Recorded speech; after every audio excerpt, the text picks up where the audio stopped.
Carol and Cheryl, Cheryl and Carol, Carol and Cheryl. Hi, welcome back to Conversations with Carol and Cheryl. How you doing, Carol? Good. How you doing, Cheryl? I'm doing well, thank you. Who's our guest today?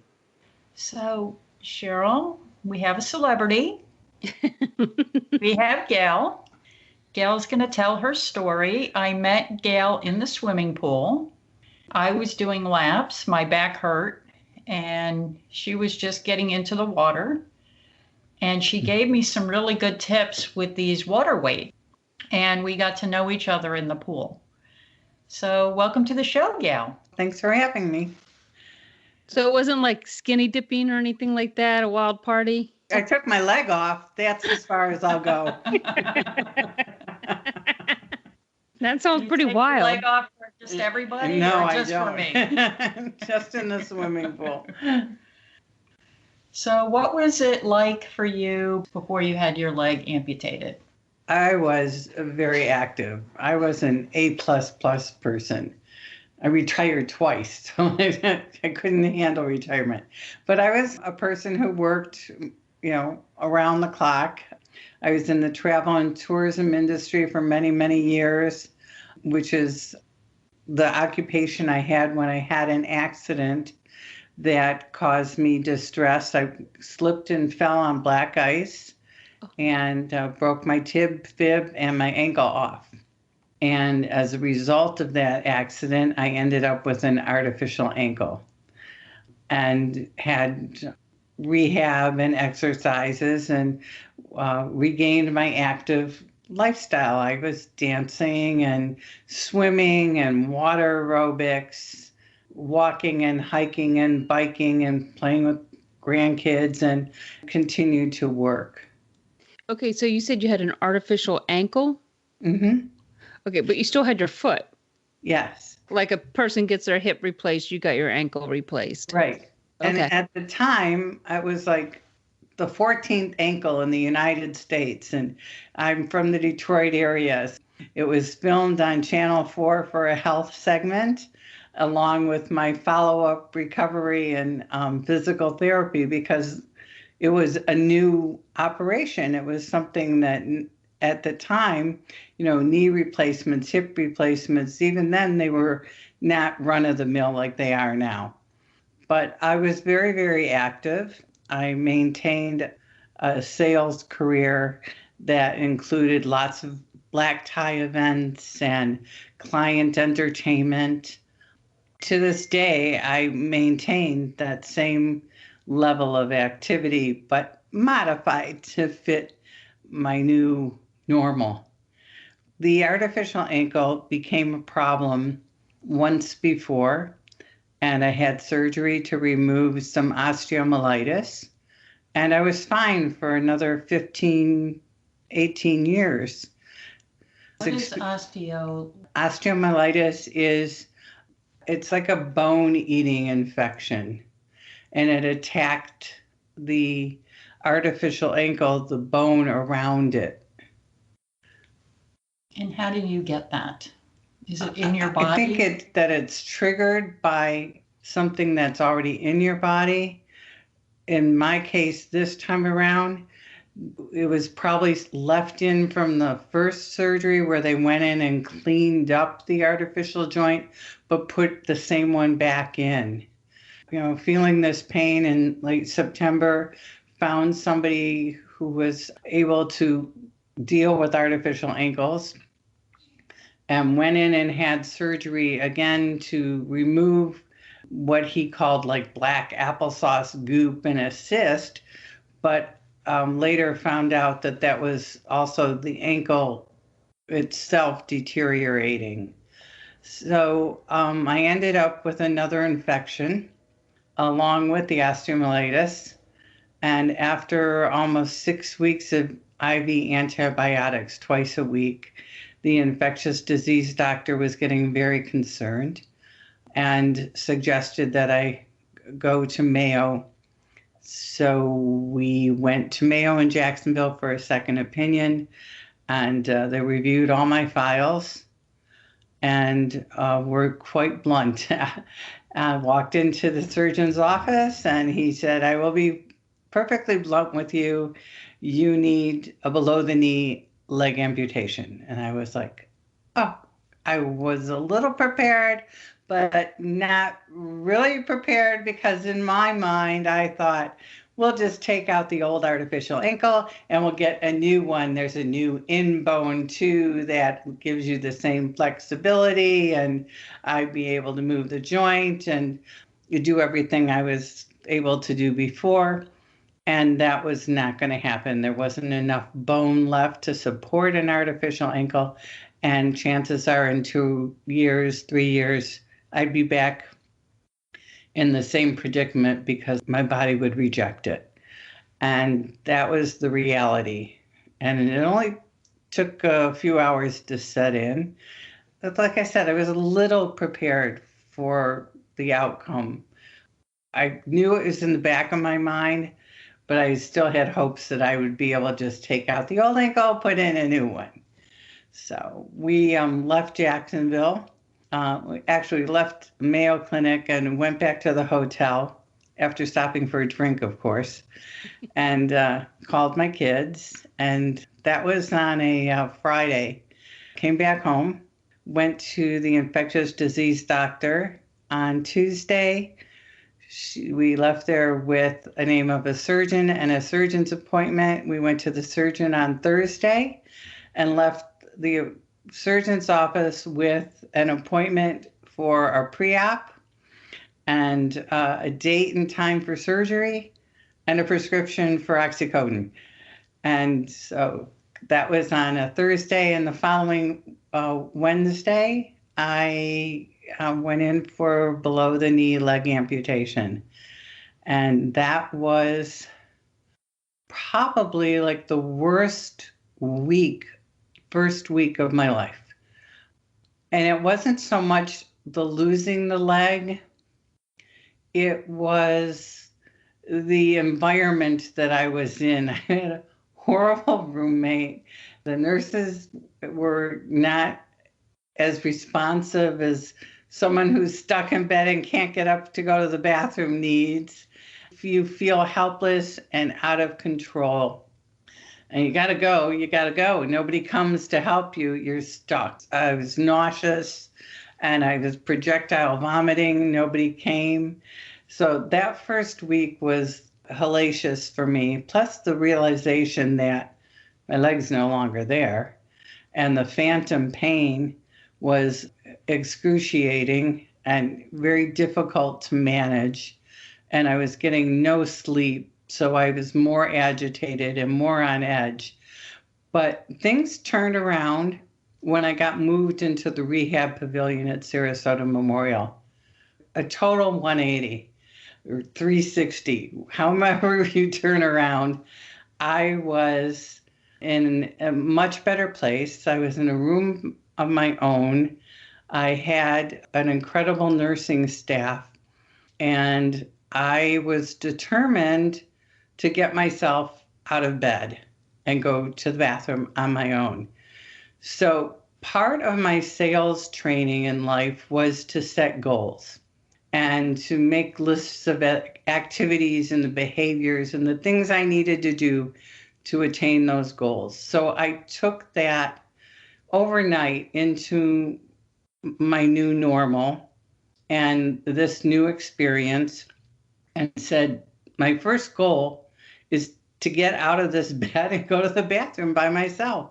So I asked for occupational therapy or physical therapy early, right away, and said, you have to give me the tools and give me the skills, give me the walker, show me how to do this, because I am not going to be stuck in this bed. And within a couple days, I was taking myself to the bathroom, first with help, and then within, I think, 3 days, I was able to go on my own. What was the hardest part of that?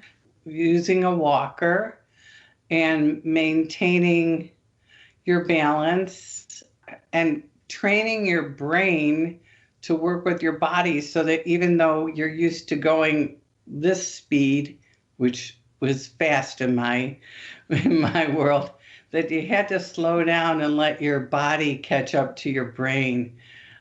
So I knew where I wanted to go and how I needed to get there, but I had to, sometimes with a walker, you turn the walker before your leg hops into place, or you just take too big of a step, or it's a little precarious getting used to it.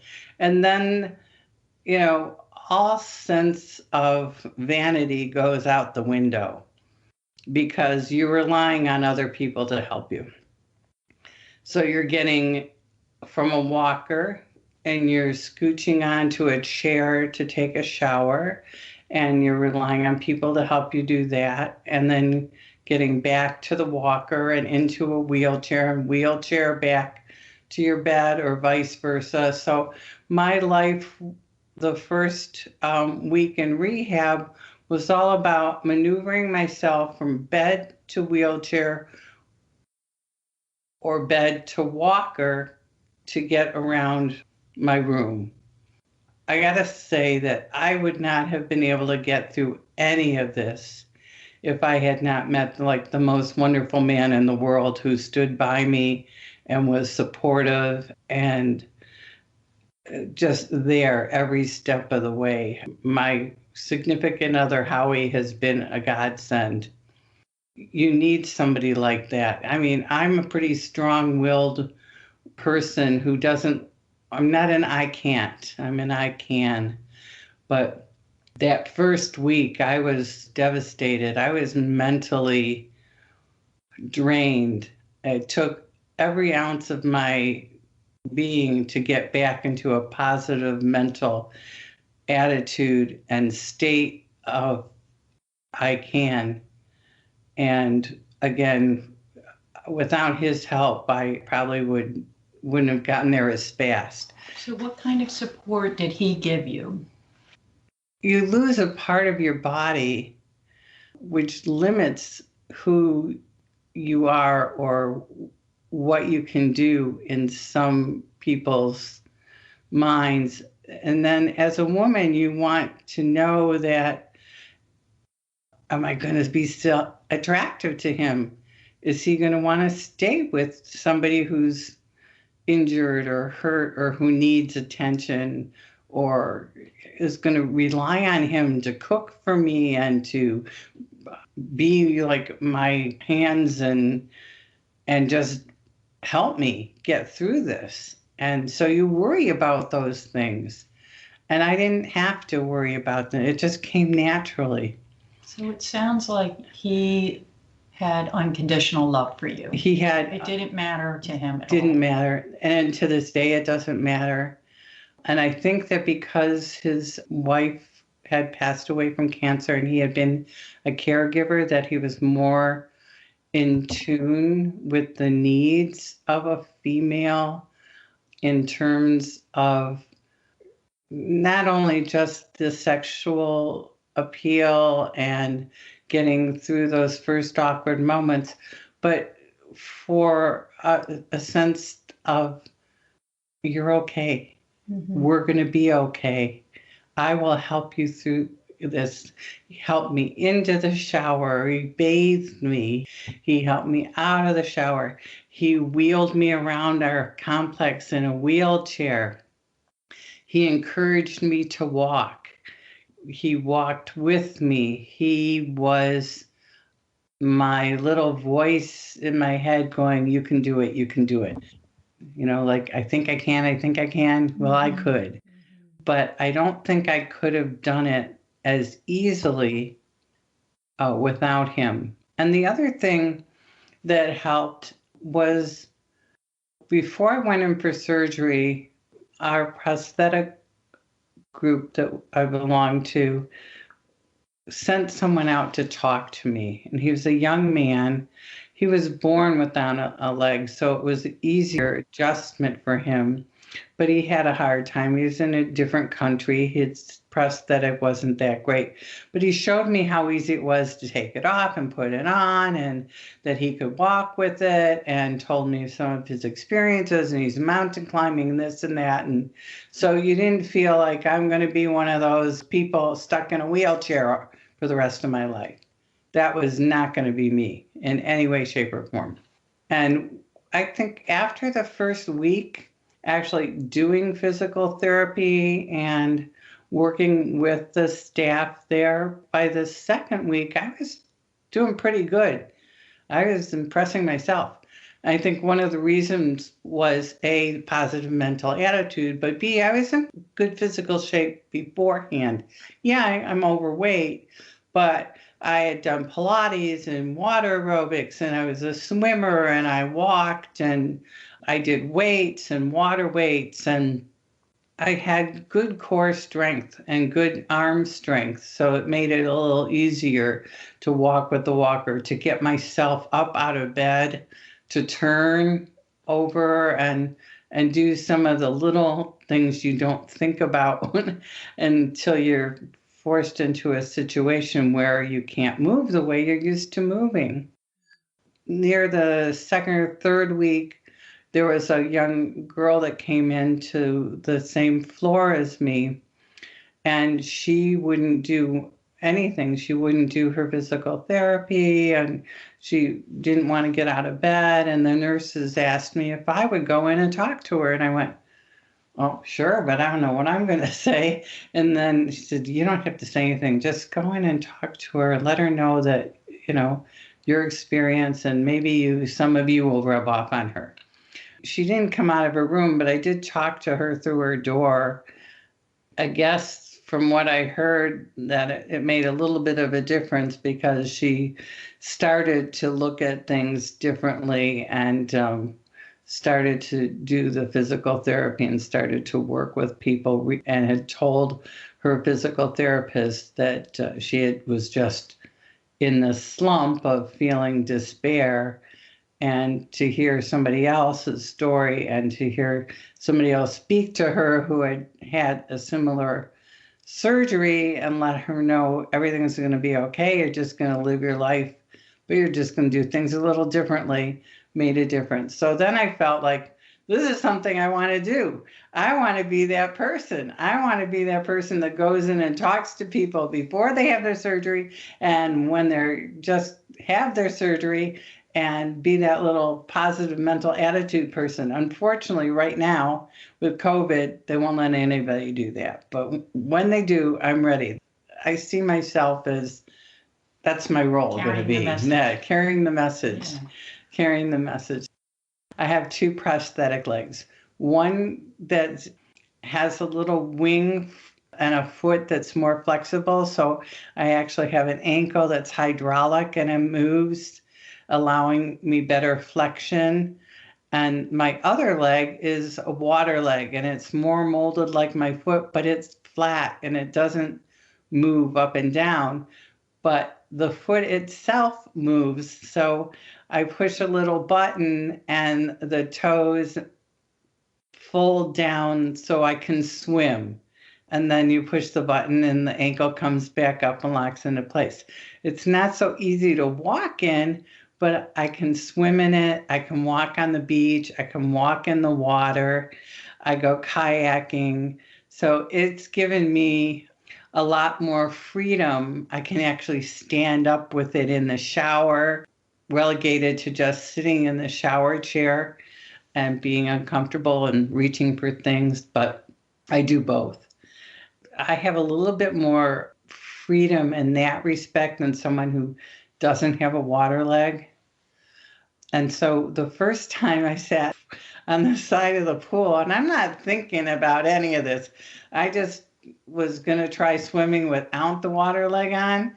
So I sat down, turned my legs towards the pool, and took my leg off and took the liner off, propped it up against the side of the pool deck, and took my foot off, and then I just slid myself into the water, and people were watching, but they were very accepting. And then, a couple of people said, well, what happened? And I tell my story, and then a few times that I would go in mostly with the water leg on, and I have the sleeve you pull all the way up to like your groin, and it keeps the water out. And then I'd get in the water and put my foot down so I could just take off swimming. And you explain it to people, but most people in the complex kind of knew I had amputation before I'd even come home.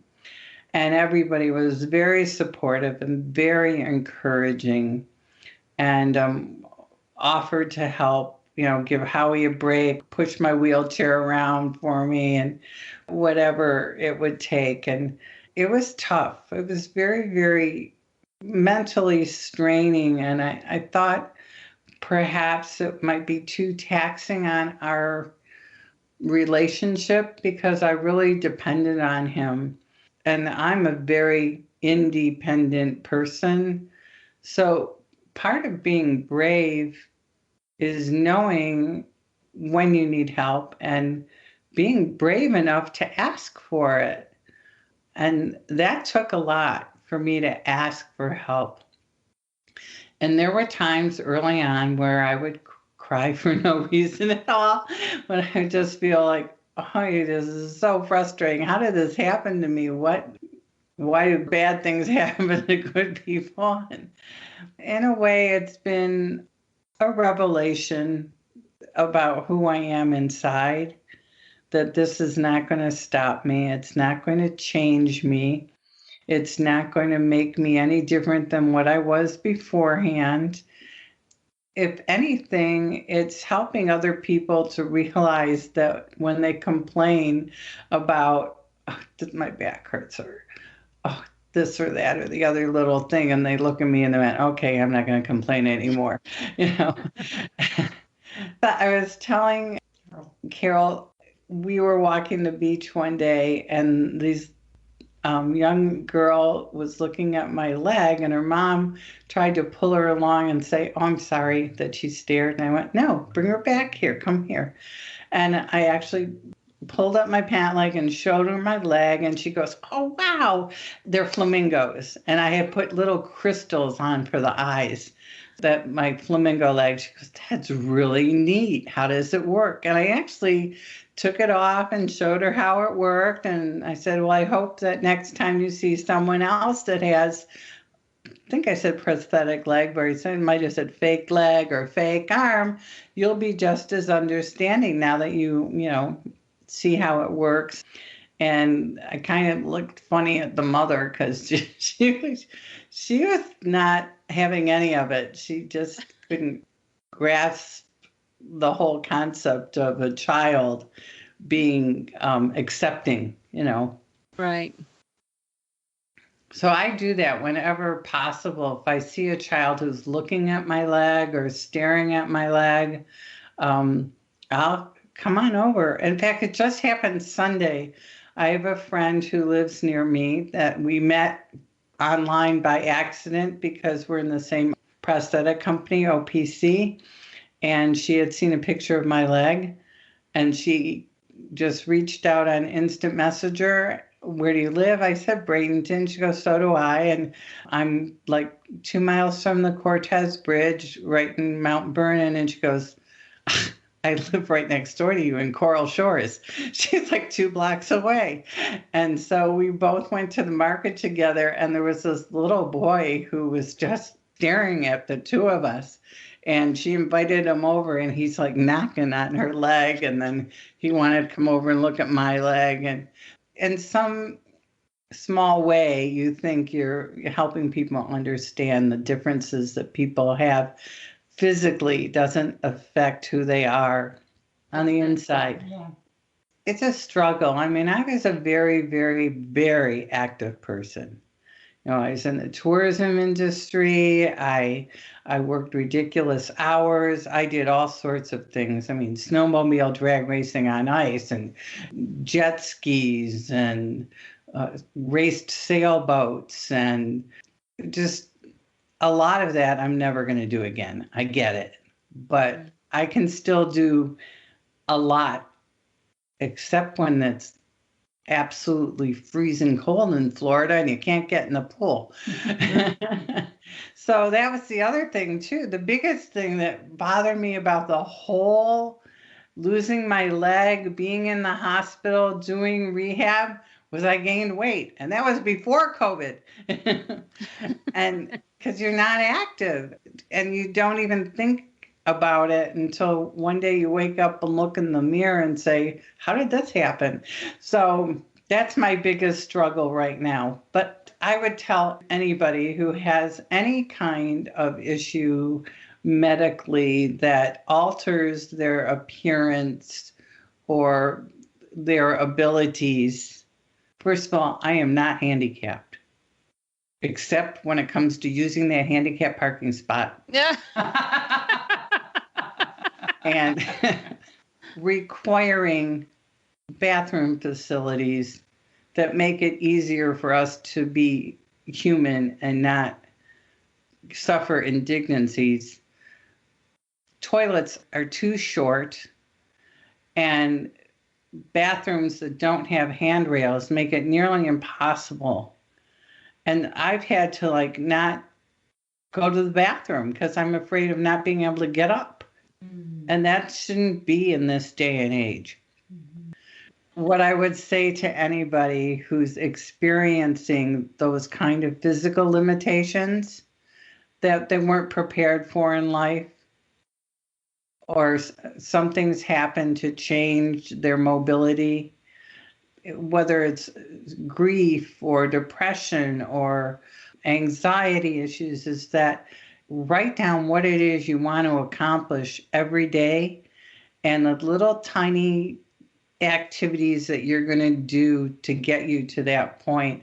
If it's something as simple as getting out of bed and brushing your teeth, or walking a mile with my walker, or using a cane for the first time. My biggest fear, it was falling. It's not anymore. I got that out of the way. What about falling in the water when somebody pushes you too hard in your kayak?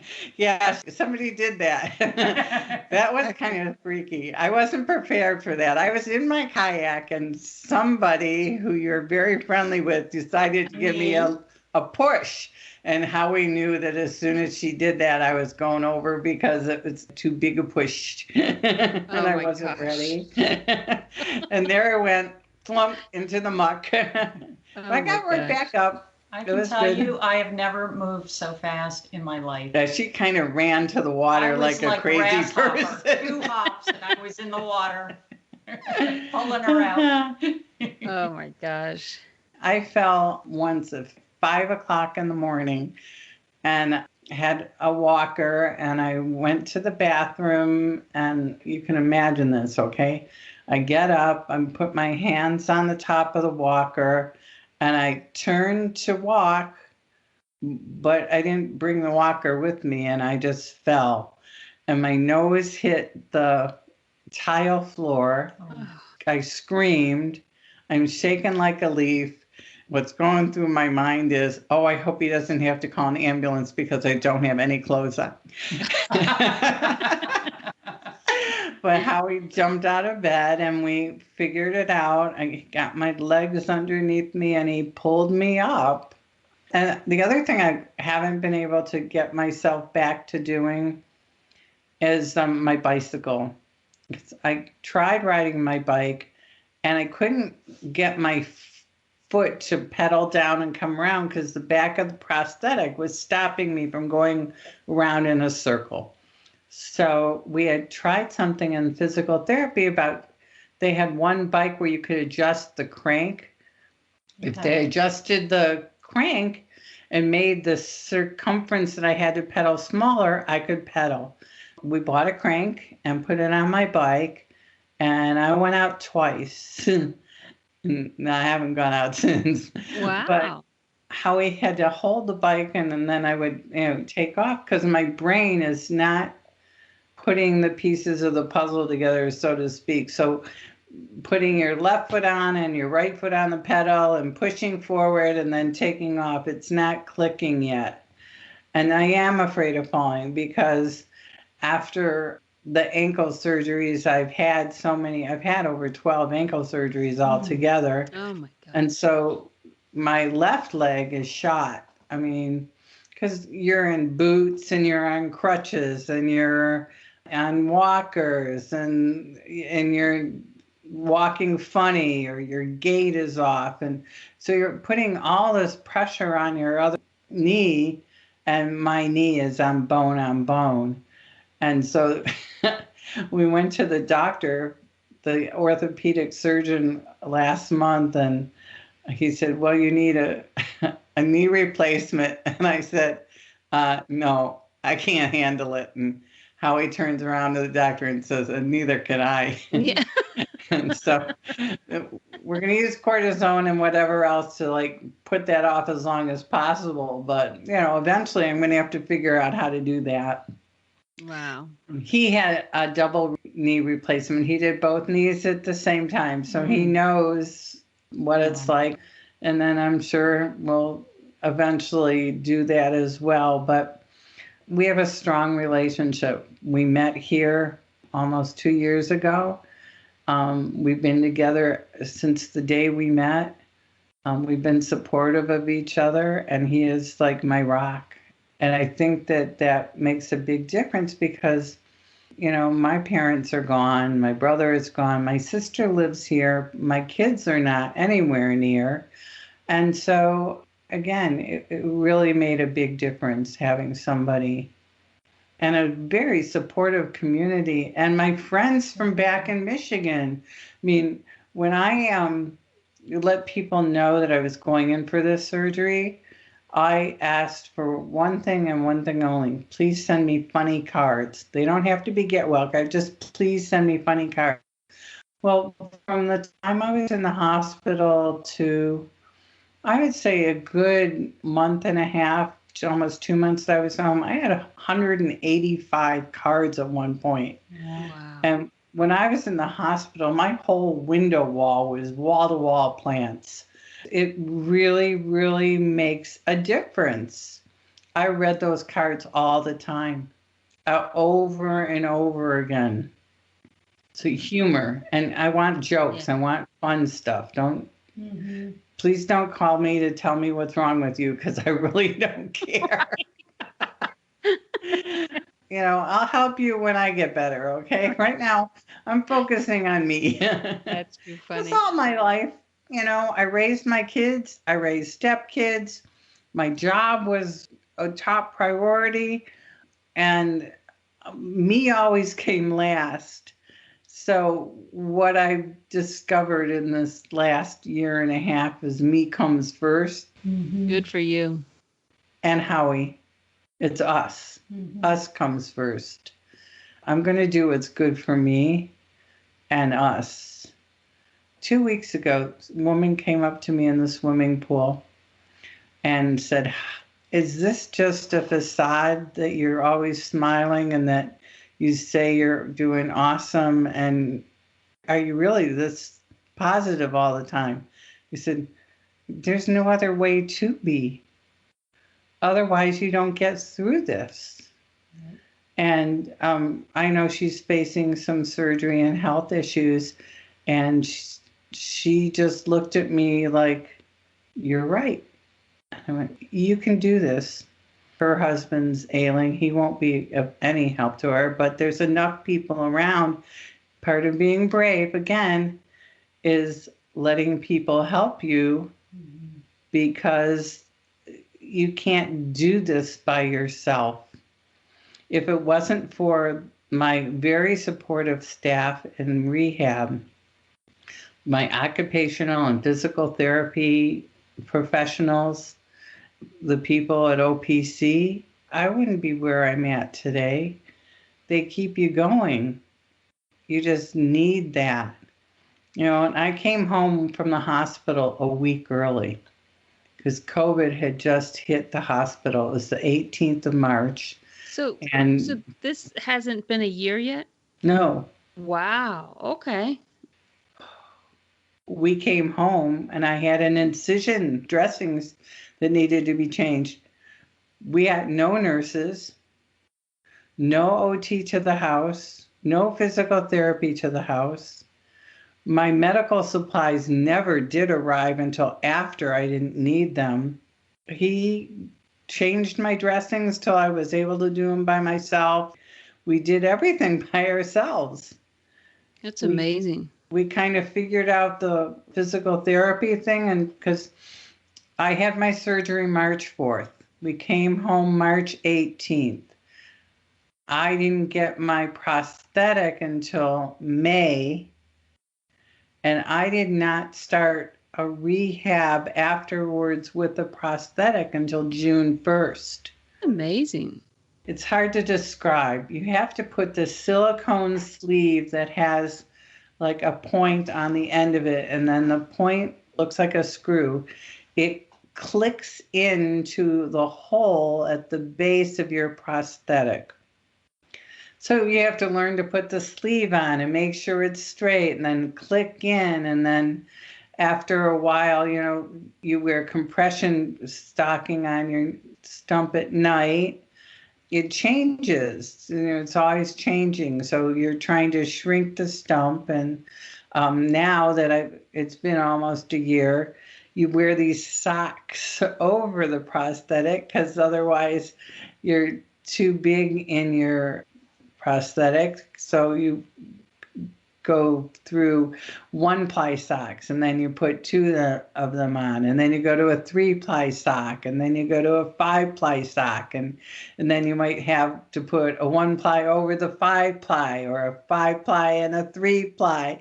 So eventually when I get to like 10-ply, I'm probably going to need a new socket, and that's what the leg is called. But again, it's just, some days are frustrating, especially when it's really, really hot and your sweat dripping down your leg, and you can feel this gel prosthetic slipping around, and you're just miserable. You just want to, I'm not doing this. I'm taking the leg off and hanging on a noodle in the pool. And some days when you're trying to walk around and get things done, you got to stop and put another sleeve on, or a sock on, or stop and take a sock off. That's frustrating. Learning how to walk again was challenging. It's still very hard to walk around the path that's uneven or walk on the beach. I use a cane to get to our boat is on a canal. So I take the golf cart and we park a little bit a ways from where the boat is, but it's like a downhill slope. So I use the cane for that. And then I just leave it there. And then if we go to the beach, I'll take the cane with me. But those are the only 2 times I use the cane now.